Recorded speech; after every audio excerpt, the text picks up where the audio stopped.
Allah, Allah, Allah, Allah, Allah, Allah, Allah, Allah, Allah, Allah, Allah, Allah, Allah, Allah, Allah. La ilaha illallah Muhammad Rasulullah SAW. Assalamualaikum ya Rasulullah. Assalamualaikum ya Nabi Allah.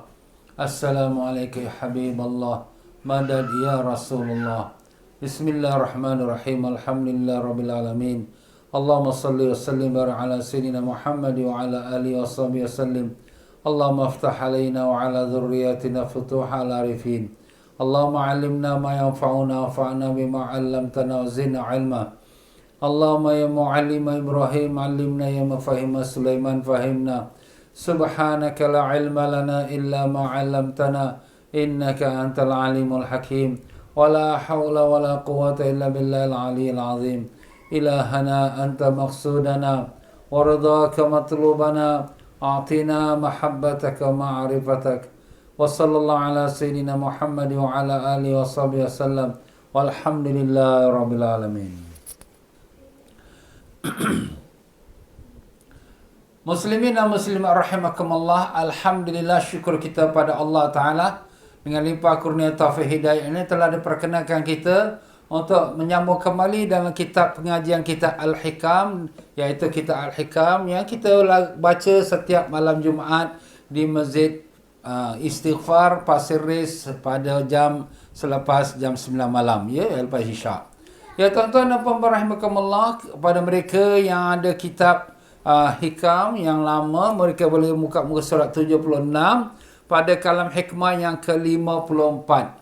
Tapi kalau mereka yang memiliki kitab yang baru, mungkin tak sampai muka surat 76. Tapi pokoknya perhatikan pada nombor hikmah kalam yang ke-54. Ya tuan-tuan dan puan-puan rahimakumullah, dalam pelajaran kita yang lepas, Al-Imam Ibn Athaillah Iskandari rahimahullah ta'ala telah membicarakan tentang bagaimana sepatutnya kita memilih kawan. Kita perlu ada kawan untuk menjadikan teman kita dalam perjalanan menuju kepada Allah Ta'ala. Jadi kalau kawan itu berbentuk kawan normal ataupun kawan biasa, maka kita perhatikan kawan yang dapat membangkitkan semangat kita untuk ibadat kepada Allah Ta'ala, dan perkataan-perkataan dia itu menunjukkan kita, mendekatkan diri kita kepada Allah Ta'ala. Alhamdulillah, itulah yang kita cari kawan seperti itu. Tapi kalau kawan sekadar kawan melalaikan kita, membawa kita gelak ketawa sahaja, tapi menjauhkan kita daripada ingat pada Allah, maka kita jauhkan diri kita dari kawan yang tersebut. Dan dimaksudkan juga dengan kawan itu ialah dengan kita berguru. Karena guru juga merupakan sebaik-baik dan serapat-rapat, sedekat-dekat teman. Ya, sebaik-baik teman, sedekat-dekat teman dan serapat-rapat teman ialah guru. Guru yang bagaimana? Iaitu guru mursyid yang dapat memimpin jiwa kita, rohani kita, yang dapat membawa kita dekat kepada Allah Ta'ala. Jadi guru seperti itulah yang patut kita cari, yang di mana guru itu mempunyai kriteria atau sifat-sifat yang telah kita sebutkan dalam pelajaran kita yang lepas. Ya para jemaah sekalian, jadi pada malam ini sebagai menyambung daripada apa yang kita bicarakan itu, maka di muka surat yang seterusnya, iaitu muka surat yang ke-76. Maka kenapa kita perlu cari kawan yang baik dan dapat mengingatkan kita, dan kawan yang dapat menambahkan lagi iman dan takwa kita kepada Allah? Inilah yang dijadikan sebagai salah satu sebabnya, ialah sebagaimana kata Al-Imam Ibn Athaillah Iskandari rahimahullah ta'ala, semoga Allah Ta'ala tinggikan darjatnya dan melimpahkan rahmat pada rohnya dan melimpahkan keberkah ilmunya kepada kita, dan demikian juga semoga Allah tinggikan darjatnya tuan penterjemah kitab ini, iaitu Ustaz Salim Bahrasi, dan semoga Allah merahmati rohnya dan semoga dilimpahkan keberkah ilmunya kepada kita, kepada kedua-dua guru kita itu. Kita hadiahkan suratul Fatihah. A'udzubillahi minasyaitonirrajim. Bismillahirrahmanirrahim. Alhamdulillah rabbil alamin arrahmanir rahim maliki yaumiddin. Iyyaka na'budu wa iyyaka nasta'in. Ihdinas siratal mustaqim. Siratal ladzina an'amta 'alaihim ghairil maghdubi 'alaihim waladdallin. Amin. Maka berkata Tuan Pengarang kita Al-Imam Ibn Athaillah Iskandari rahimahullah ta'ala wa nafa'an Allah bihibikum fid darani amin. Katanya, Rubbama kunta musi'an fa'arakal ihsana minka sahbatuka man huwa aswa'u halam minka. Ini ada sikit pembetulan. Kita baca, Rubbama kunta musi'an fa'arakal ihsan. Di sini ditulis insan dengan nun. Insan tu manusia. Tapi sebetulnya ialah al-ihsan dengan ha. Jadi nun tu kita tukarkan ha saja, ya. Ihsan tu baik, iaitu insan tu manusia. Itulah dia bacaan dalam bahasa Arabnya. Apa maknanya? Kemungkinan engkau berbuat kekeliruan ataupun dosa, maka ditampakkan tu dinampakkan kepadamu sebagai kebaikan. Kita buat salah, kita buat dosa, tapi dinampakkan kita sebagai buat baik. Siapa yang nampakkan kita buat baik? Oleh kerana persahabatanmu. Jadi sahabat inilah yang mengatakan, tak apalah, yang kamu sikit aja, tak ada apa. Allah, yang kau buat ni dosa kecil aja. Allah, yang kau buat ni bukan engkau seorang, ramai lagi buat. Macam itulah. Jadi seolah-olah yang kita buat salah tu tak salah. Kita buat dosa, tak dosa lah. Kita buat perkara yang besar, Allah kecil aja. Nampak? Jadi kenapa? Kerana sahabat yang sedemikian. Itulah sebab tu kita kena pilih sahabat. Sahabat yang baik, sahabat yang membawa kita dekat dengan Allah. Kalau sahabat yang na'udzubillah, yang maksiat, yang tak suka ibadat, yang jauh daripada ilmu agama, kemudian dia pun macam itulah, dia sahabat tu pun macam itulah perangai dia buruk dia. Jadi bila kita ni buat salah, tak apalah, biasalah, nothing lah, nampak? Itulah dia tuan-tuan. Saya ulang sekali lagi. Kemungkinan engkau berbuat kekeliruan atau buat dosa lah sebenarnya. Maka dinampakkan ini dilihatkan kepada mata kita, kepada kamu sebagai satu kebaikan. Kau ni buat baik ni, orang lain lagi teruk pada kau. Kau ni dah bagus dah ni, tak buat macam mana orang lain buat. Nampak? Siapa yang cakap tu? Oleh kerana persahabatanmu ataupun oleh sahabatmu. Jadi oleh sahabatmu itulah. Sahabatmu yang na'udzubillah, dia pun 2 kali 5 bahkan lagi teruk lagi. Jadi bila kita buat benda yang salah pun, dia kata tak adalah, baiklah, dah bagus dah ni. Kepada orang yang jauh lebih rendah akhlaknya. Sahabatnya macam mana? Sahabat yang orang yang jauh lebih rendah akhlaknya daripadamu. Sebab tu di sini kalau kita nak pilih sahabat, cari orang yang lebih taat daripada kita. Kalau lebih rendah daripada kita, maka pertama, dia sendiri akan menggalakkan kita buat perkara yang salah. Dan dia mengatakan bahawa kesalahan kita tu tak adalah salah besar pun. Bahkan kita buat tu pun dah bagus dah. Itu kalau sahabat yang sifatnya akhlaknya rendah. Sifat akhlak yang hina, yang jahat lah kita kata. Dan sebaliknya pula, kalaulah sekiranya dia tak cakap pun, kalaulah kita tengok dia saja, dia lagi teruk pada aku. Kita pula yang rasa macam tu, kita pun tak adalah teruk sangat aku ni. Aku buat dosa, alah sikit je, tengok kawan tu lagi teruk lagi, berzina, arak, judi. Aku ni alah sikit aja, pegang-pegang aja, ke jalan-jalan aja. Nampak? Jadi oleh kerana kita berkawan dengan orang-orang yang lebih rendah akhlaknya, peribadinya, dosa-dosanya itu lagi banyak lagi.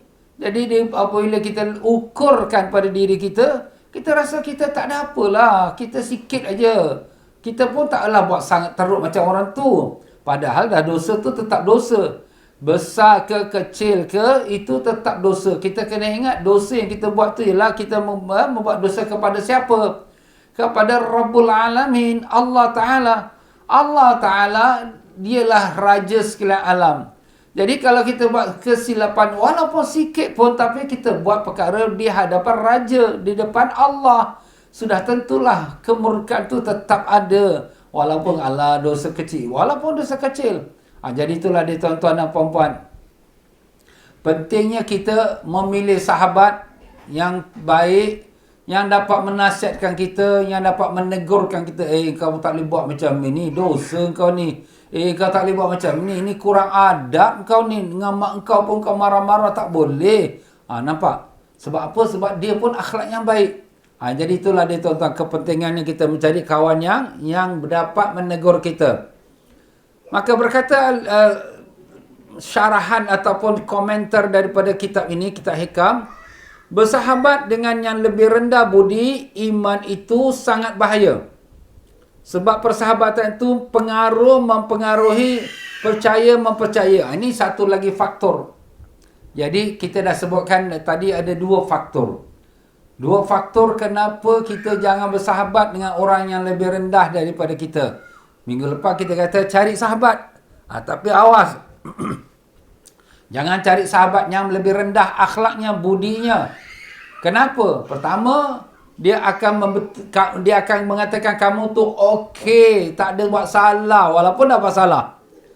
Yang kedua, bahawa dengan kamu membandingkan diri kamu dengan dia, aku lagi baik pada dia, dia lagi sembahyang pun tidak, tutup aurat pun tidak, lagi cakap kasar dengan mak bapak pun bergaduh. Aku okey juga cakap dengan mak bapak, cuma sekali-sekala je aku tengkar. Jadi itu kita katakan dapat merosakkan kita. Faktor yang ketiga pula ialah dengan dia, apa kata tuan pengarang kita, sahabat dengan yang lebih rendah budi iman itu sangat bahaya sebab persahabatan itu mempengaruhi. Dia mempengaruhi kita. Mempengaruhi kita macam mana? Kita terikut perbuatan dia. Kita terikut. Dah biasa kan? Dah sama-sama makan, sama-sama tidur, sama-sama duduk, sama-sama berbual. Lama-lama perkataan dia cakap pun kita terikut. Lama-lama dia perangai action dia pun kita terikut. Jadi sudah rosaklah kita punya budi pekerti kita. Sebab itulah Nabi sallallahu alaihi wasallam menggambarkan bahawa bersahabat dengan orang yang rosak budinya,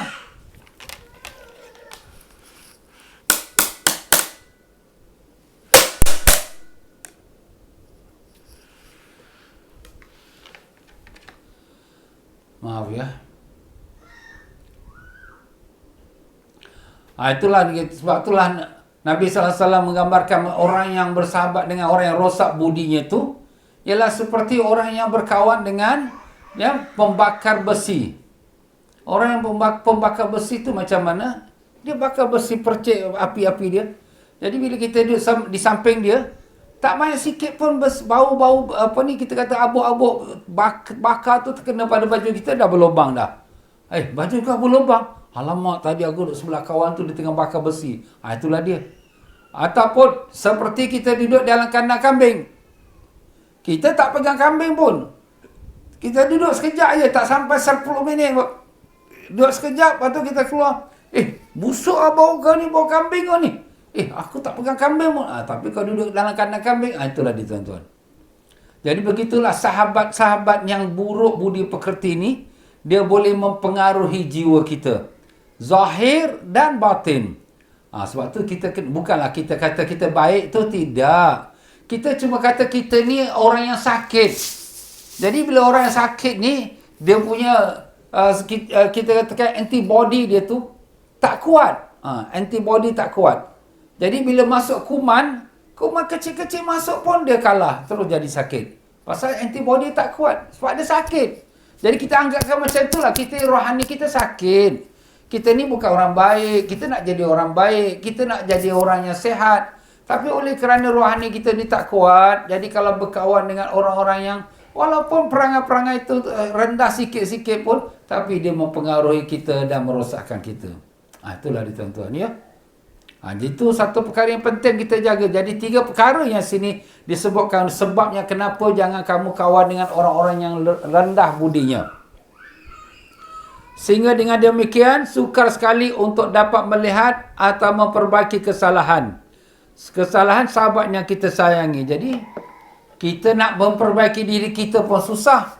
Kita nak memperbaiki kawan kita tu pun susah juga. Pasal alamak, sahabat lah, malu lah kita nak cakap, brother, salah lah kamu buat ni, dosa. Alamak, malu lah ustaz. Nanti saya ni macam pandai-pandai pula nak tunjuk-tunjuk dia. Dan dia bersalah juga. Bahkan kesetiaan sahabat akan membela kita dalam kesalahan dan dosa kekeliruan itu. Jadi, kalau kita pula yang buat salah, sahabat tu pun bela kita. Tak salah lah, kau ni baik, kau ni bagus lah. Kau semayang, kau ni belajar agama. Kau baru buat dosa sikit, tak ada apalah. Nampak? Dia akan bela kita. Yang dengan itu, kamu pasti akan binasa. Binasalah kita kalau dengan itu. Sebab tu di sini kita berwaspadalah, ya. Pilihlah kawan dengan sebaik-baiknya cara. Sebab tu dalam pelajaran kita lepas ni, telah disebutkan sepotong riwayat, al-mar'u ala dini khalilih falyanzur may yukhalil. Seseorang tu di atas agama sahabatnya, temannya, maka lihatlah siapa yang dia berteman. Sebab dia sebagaimana naluri manusia ni, dia tak boleh ngam, tak boleh duduk sama dengan orang yang tak sama naluri dia. Kalau kita ni orang ahli semayang, ahli belajar agama, alhamdulillah. Tiba-tiba berkawan dengan orang tak semayang, tak belajar agama. Tak boleh ngam kita. Marilah belajar. Tak apalah, tak apa. Aku tak belajar. Memang tak ikut pelajaran. Marilah kita pergi semayang. Aku tak semayang. Jadi kita nak ngam dengan dia tak boleh. Hati kita tak boleh nak sama. Itulah dia. Tapi kalau dah boleh duduk sama, maka sama, berjalan sama, dengan perangai-perangai dia yang buruk tu, makna itulah kita pun sama. Auzubillah min zalik. Kadang-kala, ya, ada orang kata, if you cannot fight them, you join them. Kalau kamu tak boleh lawan dia, kamu join dia. Tapi join ni masalahnya kalau kita kuat. Kita kuat, kita bolehlah memperbaiki dia. Tapi kalau sekiranya kita lemah, kita pula dipengaruhi dia. Kita nak memperbaiki orang-orang yang dalam bar, dalam night club. Kita pun nak masuklah, nak berdakwah. Bukan kita pula berdakwah, kita didakwah. Didatang ke dengan matmina dia, dengan dia punya pakaian dia, dengan dia berjoget dia, kita pun terikut. Na'udzubillah min zalik. Itu bukan caranya, ya. Jadi itulah dia, tuan-tuan, kita waspadalah dengan keadaan hidup dunia yang ada sekarang ini. Sedang seorang yang tidak dapat memperbaiki diri sendiri, kecuali dengan kacamata orang lain, tetapi jika justru kacamata orang lain itu pula mengabui kita, mengkelabui kita, maka bahayalah yang pasti menimpa pada kita. Kita ni manusia. Apa kesalahan kita, kadang-kadang kita tak nampak dengan mata kita. Tapi kita perlu kepada cermin. Sekarang muka kita ada jerawat. Mana kita tahu muka kita jerawat? Tengok cermin lah. Cermin kata, muka kau kat sebelah jerawat. Kulit kau kat sini ada hitam. Mata kau tu ada satu biji hitam. Satu biji hitam. Memanglah, semua mata ada biji hitam. Jadi, cermin tu lama menggambarkan apa yang kelemahan dan kekurangan kita. Itulah dia saudara-saudara kita. Sebab tu Nabi SAW bersabda, Al-mu'min mar'atul mu'min. Seorang mukmin adalah cermin saudara mukmin dia yang lain. Jadi kalau sekiranya kita berkawan, kawan kita nampak kita ada salah, kita akan bagi tahu, kau nampak aku ada buat perkara yang tak baik ke salah, tegur aku tau. Jangan kau diamkan. Kadang-kadang memang sahabat-sahabat ni dia nak tegur segan. Macam kita lah juga nak tegur kawan tu segan. Takut nanti dia kecil hati. Tapi kita kena bagi tahu dia lebih awal-awal. Aku ni bersahabat dengan kau ni dengan kerana Allah. Kalau sekira ada apa yang kau nampak aku yang tak molek, tak bagus, ada kesalahan, kau tegurlah aku. Jangan kau biarkan saja aku dengan keadaan dosa aku, kesalahan aku. Kita ingatkan dia. Jadi dengan cara itulah dapat kita memperbaiki dia. Tapi kalau sekadar kita berkawan, kita buat salah pun dia diam McDonald, itu bahaya tu. Itu akan menjadikan kita rosak kerana kita tak ditegur dan kita rasa kalau aku salah takkan kawan aku tak tegur. Jadi dengan itu kita terus buat kesalahan. Na'udzubillah min zalik. Jadi mengambil daripada, selesai kita daripada buku hikam tu, maka saya mengambil pada kitab Ibnu Ajibah, iaitu Iqadul Himam. Kitab ini mensyarahkan kitab hikam. Jadi dia mengatakan pada kita, Rubbama kunta musian, mungkin kau ni orang yang buat salah. Bukan mungkin lah, memang banyak lah kau ni buat salah. Tetapi kawan kau yang berkawan tu, dia menampakkan kau tu seperti kau ni buat baik. Maka ini adalah kerana kawan tu, kawan yang lebih rendah budi pekerti daripada kamu. Maka di sini katanya, natijah daripada bersahabat dengan kawan yang sedemikian, maka dia akan menjadikan kita orang yang lebih rendah akhlak kita. Kita dah baik bagus-bagus dah, sembahyang awal waktu, tutup aurat, alhamdulillah, belajar agama, tapi dah kerana berkawan dengan orang yang tak tutup aurat, berkawan dengan orang yang tak belajar agama, akhir kita pun jadi macam tu juga. Akhirnya belajar agama ponting-ponting, akhir terus tak belajar.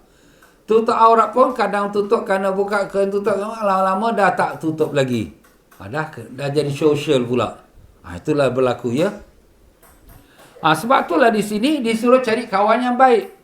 Karena apabila kita berkawan dengan orang yang baik akhlak, budi pekerti, maka dia akan memberikan kebaikan yang banyak kepada kita.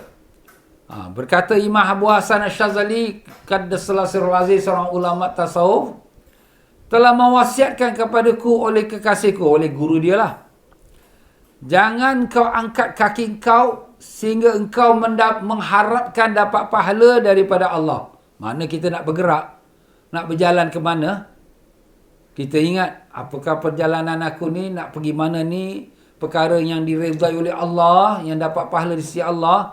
Alah, kalau sekadar pergi jalan-jalan tak ada faedah, tak payah. Kalau pergi ke tempat yang maksiat, lagi jauh. Kalau berjumpa kawan yang tak membawa kita dekat dengan Allah, tak payahlah. Nampak?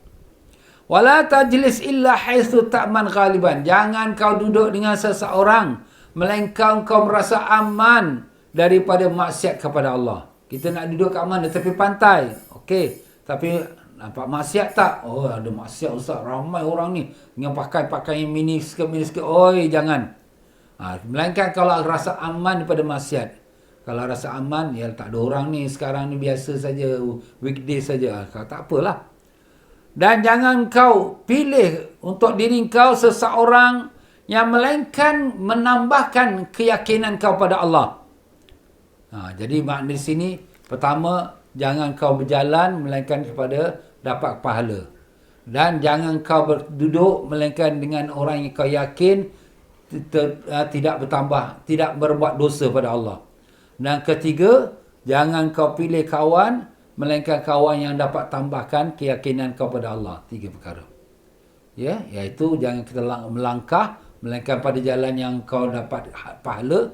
Jangan kau duduk melainkan kau duduk yang terselamat daripada dosa, maksiat. Dan jangan kau memilih kawan melainkan kawan yang menambahkan keyakinan pada Allah. Dan yang demikian tu wa qalilum mahum. Tapi yang demikian tu sedikit saja yang dapat. Sedikitlah kawan yang dapat macam tu.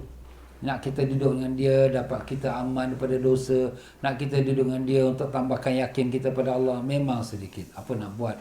Dah akhir zaman. Ini kata-kata beliau ni pada masa zaman beliau. Atau Syekh Abu Hasan Syazali. Hidupnya pada zaman 700 Hijrah. Kita ni dah 1400, dah 700 tahun lagi, lambat lagi. Tak tahu lagi dahsyat lagi kita sekarang ni. Allah. Dan begitu pula diberikan pesanan lagi sekali lagi oleh Imam Abu Hasan Syazali. Jangan kamu berkawan yang mementingkan dirinya atas kamu. Jangan. Yang pentingkan diri dia. Kawan yang macam ni, dia adalah celaka. Apa-apa dia buat semua kepentingan dia saja. Dia tak fikir kepentingan kita, kawan dia tak kira.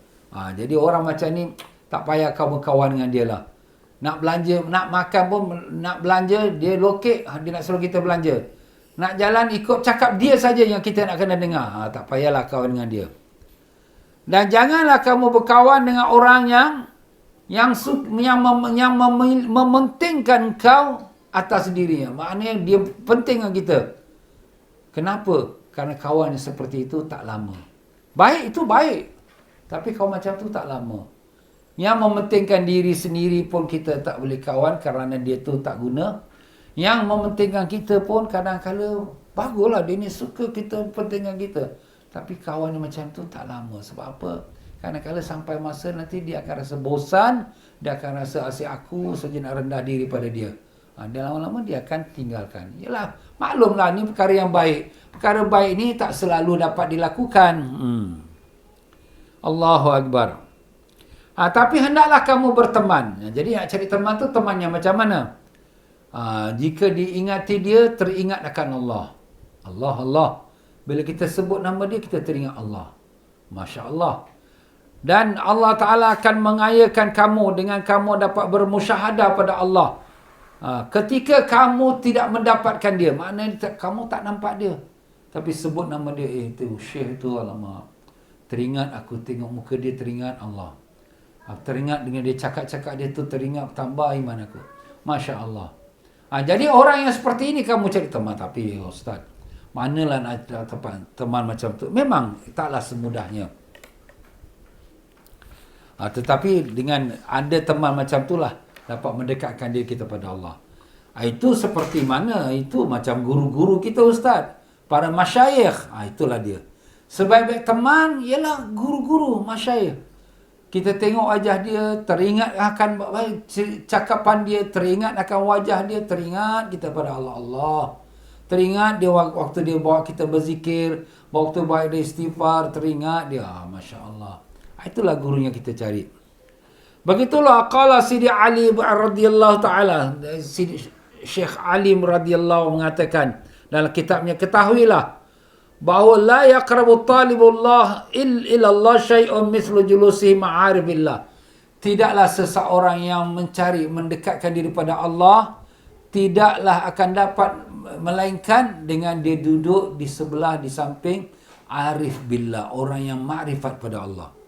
Nak cari orang makrifat pada Allah ni bukan mudah. Maknanya wali Allah, kekasih Allah. Wa illam yajidhu fa alihi bi zikrillah. Kalau tak jumpa, manalah ustaz nak jumpa ni syekh macam ni, guru macam ni. Susah kita nak berdekatan dengan dia. Dia pun bukan ada kat tanah air kita. Kadang datang, kadang tak datang. Kadang kita nak jumpa kat sini pun dia susah juga, dia sibuk. Maka kalau kamu tak menemui dia, banyakkan dengan zikrullah siang dan malam. Dalam keadaan berdiri, duduk, dan dalam keadaan kamu bersendirian, jauh daripada orang-orang dunia. Itu dia. Jadi orang dunia itu siapa? Kita pun orang dunia. Maksud orang dunia ni ialah orang-orang yang sibuk dengan dunia saja. Orang yang hati dia tu dunia saja. Cakap sikit ekonomi, cakap sikit bola, cakap sikit perempuan, cakap sikit itu lain. Tak ada cerita lain. Sudah, jangan kamu dekat dengan dia. Jadi apa nak kita buat? Banyakkan zikir. Zikir ni kalau kita buatkan satu kemestian. Ya, kita berselawat pada Nabi SAW. Ini selawat yang paling nombor 1. Pertama sekali selawat. Paling kurang 1000 kali sehari. Cubalah. Ya, kita pakai tasbih jari, kita kira. Dan keduanya, kita baca istighfar. Astaghfirullah, astaghfirullah, astaghfirullah. Kalau dah baca selawat 1000 kali, istighfar 1000 kali. Allah, Ustaz banyaknya. Yalah kalau dapat lah. Ketiganya, baca la ilaha illallah, la ilaha illallah. Berapa kali? 1000 kali. Banyak Ustaz, semua main 1000. Sekarang kalau kita nak gaji besar ke nak gaji kecil? Kita ada tawaran. Kerja ini gajinya 3,000, kerja ini gaji 2,000, kerja ini gaji 1,000. Aku nak 3,000 lah. Kalau dunia, nak yang besar-besar. Tapi kalau untuk agama, untuk diri kita, nafsu kita, iman kita, sikit-sikit lah sudah. Padahal inilah iman yang jadi bekalan kita besok ke akhirat. Dunia kita tinggal dah, tak ada lagi. Tak ada bawa duit dah, masuk kubur pun tak bawa dah. Akhirat langsung tak ada. Itulah dia tuan-tuan, kita fikirlah. Yelah kalau dapatlah, usahakanlah. Ini bukan katanya, habis ustaz takkan dia tak kerja kan. Dia usahakan. Tapi itu yang pertama prioritinya pada selawat. Selawat tu 1000 kali. Kalau dapatlah, cuba. Sampai selawat 1000 kali, amalkan. InsyaAllah satu malam, dia akan jumpa Rasulullah SAW. Allahumma salli alaihi. Jadi yang keduanya, iaitu dijauhkan diri dia daripada anak-anak dunia. Orang-orang dunia yang fikiran dunia, cakap dunia, perbuatan dia semua. Tak ada agama. Dan jangan duduk bersama-sama mereka. Dan jangan berbicara pada mereka. Ustaz, kita nanti orang kata sombong. Tak. Itu jumpa, hello, Assalamualaikum, salam mana. Itu jalan. Dah, tapi tak adalah kita duduk berbual, bersembang, tak ada. Jangan kita buang masa ni dia. Dan jangan pandang kepada mereka kerana mereka itu adalah merupakan racun yang membakar. Jangan pandang pun jangan. Ustaz, kita tak pandang mereka, nanti orang kata sombong. Pandang sepintas selalu lah. Assalamualaikum, hello, apa khabar? Tapi jangan tenung. Apalagi tenung yang maksiat.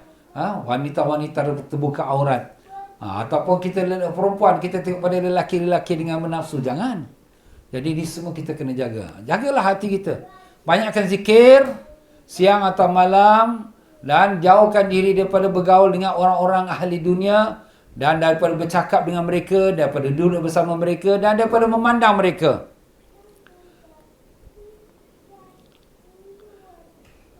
Dan duduk dengan orang-orang yang ma'rifat, al-julus ma'aribillah, lebih afdal daripada kita bersendirian di rumah.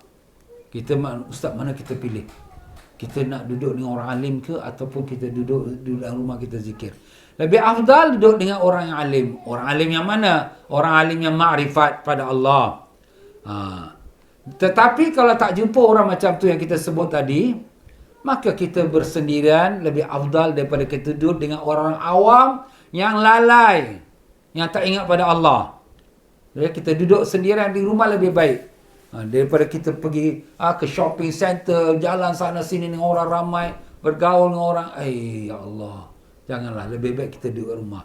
Sekarang ni tempat ni, zaman sekarang ni zaman, kata Al-Imam Ghazali rahimahullah ta'ala di dalam kitab Ihya, hazil ayyamul luzul bait. Hari ini, zaman duduk rumah. Kenapa duduk keluar rumah tu macam-macam maksiat? Itu zaman Imam Ghazali tahun 400 Hijrah. Kita 1400 dah 1000 tahun dah kita ni. Ni Imam Ghazali rahimahullah ta'ala Allah. Jadi kalau kata Imam Ghazali zaman dia tu zaman duduk rumah, sekarang ni lebih lagi kita kena duduk rumah. Tapi duduk rumah dengan ibadat. Jangan duduk rumah dengan maksiat. Sekarang maksiat bukan keluar rumah, dalam rumah pun ada maksiat. Allah. Dengan TV kita, dengan kita punya internet kita, na'udzubillah, jagalah. Sekarang iman kita sedang betul-betul dicabar oleh nafsu kita, oleh syaitan kita. Kalau tak jaga betul-betul, hanyut kita Allah. Hanyut umur kita makin bertambah, dan yang kurang tu makin berkurangan, dan mati makin dekat, tapi kita masih lalai dengan keduniaan. Ya Allah, ya Allah, ya Tuhan kami, Kau peliharalah kami, ya Allah. Berilah kami kekuatan iman dan taqwa, lindungilah kami daripada kelalaian dan daripada dosa dan maksiat. Tolonglah kami, ya Allah. Kami lemah, kami dhaif, ya Allah. Kalau Kau tak tolong kami, siapa lagi yang akan tolong kami, ya Rahman? Kasihanilah kami, ya Rahim, dengan berkat syafaat Nabi Rasulullah SAW. Amin, ya Rabbal Alamin. Jadi berkata Tuan Guru kita ini, duduk dengan orang yang makrifat lebih baik pada kita beruzlah sendirian. Kalau sekiranya kita beruzlah itu adalah lebih baik, lebih afdal daripada kita duduk bercampur dengan orang ramai yang lalai. Yang lalai, tak ingat pada Allah. Apalagi orang yang bukan beriman. Orang bukan beriman saja pun dah cukuplah tu. Jangan kita duduk campur dengan dia. Sebab takut terpengaruh virus dia. Dan duduk bersama dengan orang awam yang lalai itu lebih afdal daripada duduk dengan orang yang mengaku diri tasawuf tapi jahil. Macam mana tu? Dia mengaku diri tasawuf. Dia mengaku dia ahli ibadat tapi jahil. Jahil tu apa? Tak tahu hukum. Dia namanya, dia ustaz, dia belajar ustaz. Tapi dia maksiat. Ustaz, dia belajar tau. Dia ahli ibadat tu. Tapi dia sombong, takbur. Itu bahaya tu.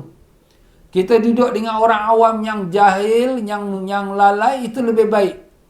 Bukan lebih baik itu bagus, tapi maknanya kalau dibandingkan dengan kalau kita duduk dengan orang-orang yang menyerupai ahli tasawuf tapi jahil. Allah. Maka tidak ada sesuatu yang menggelapkan hati kamu, melainkan kalau kamu duduk dengan orang yang jahil itu, tasawuf yang jahil. Sebab tu belajar tasawuf ni bukan beramal tasawuf. Tasawuf tu perlu ada ilmu. Itulah yang akan kita belajar ni. Kena ada ilmu. Kerana kita dah belajar, kita dah beramal, tapi kita sombong. Kita rasa megah, kita ujub. Kita rasa kita yang terlebih baik. Itu semua penyakit tu. Itu penyakit tu kita waspada. Itu boleh merosakkan diri kita. Dan orang yang duduk dengan kita pun terkena virus dia.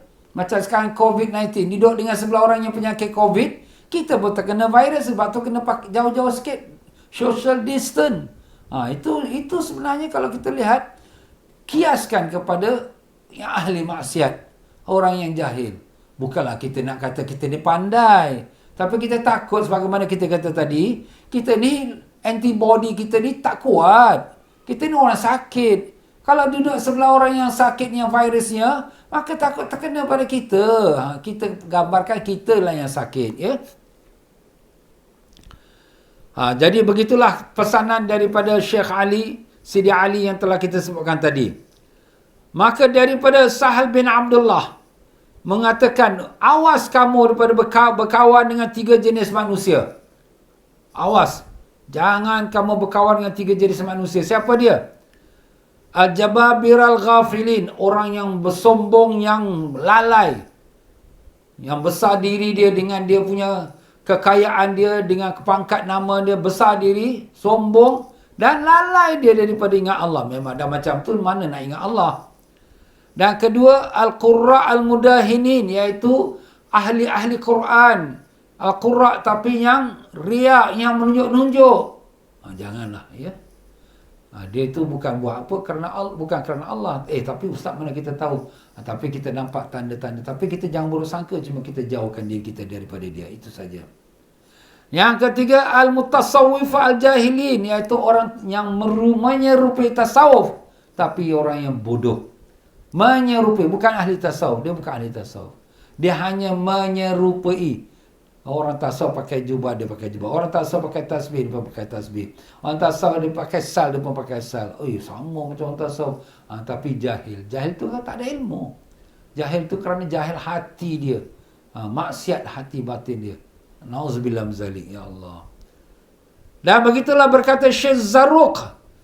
Ulama-ulama yang zahir ini, jangan kamu duduk bersama mereka, ulama zahir. Awas kamu. Kerana nafsu mereka tu mengalahkan mereka. Na'udzubillah. Ulama zahir lah. Dia ada ilmu, tapi nafsu dia mengalahkan dia. Maka berkatalah Al-Imam Ibnu Ajibah, pengarang kitab ini, bersama satu hari dengan ulama yang jahil itu lebih buruk, lebih jahat daripada kita bersama dengan orang awam yang lalai 70 tahun. Maknanya satu hari duduk dengan orang yang alim tetapi yang na'udzubillah yang dikalahkan oleh nafsunya lebih jahat daripada kita duduk dengan orang yang maksiat, yang lalai 70 tahun. Allah. Dan orang yang merupakan tasawuf, menyerupai tasawuf, yang jahil, mereka sebenarnya tak mengenal melainkan hanya syariat. Dan mereka hanya melihat bahawa siapa yang menyalahi mereka, orang-orang yang menyalahi mereka itulah yang salah, yang sesat. Dan mereka akan usaha untuk nak menyalahkan orang tersebut. Inilah yang berlaku juga pada hari ini. Ilmu tasawuf dia tak seberapa. Tapi dia hanya tahu ilmu syariat. Dan apabila dia tahu ilmu syariat, siapa-siapa yang menyalahi dia punya pendapat atau pegangan dia, dia akan usaha untuk nak mengatakan orang yang menyalahi aku tu, orang tu sesat, salah, bid'ah, syirik. Inilah hari ni kita tengok. Dia pun cakap macam orang tasawuf juga, Quran, hadis. Tapi bila kita ni pergi ziarah kubur, tengok, pergi ziarah kubur, pergi minta pada kubur, ni syirik ni, disembah kubur ni. Nampak?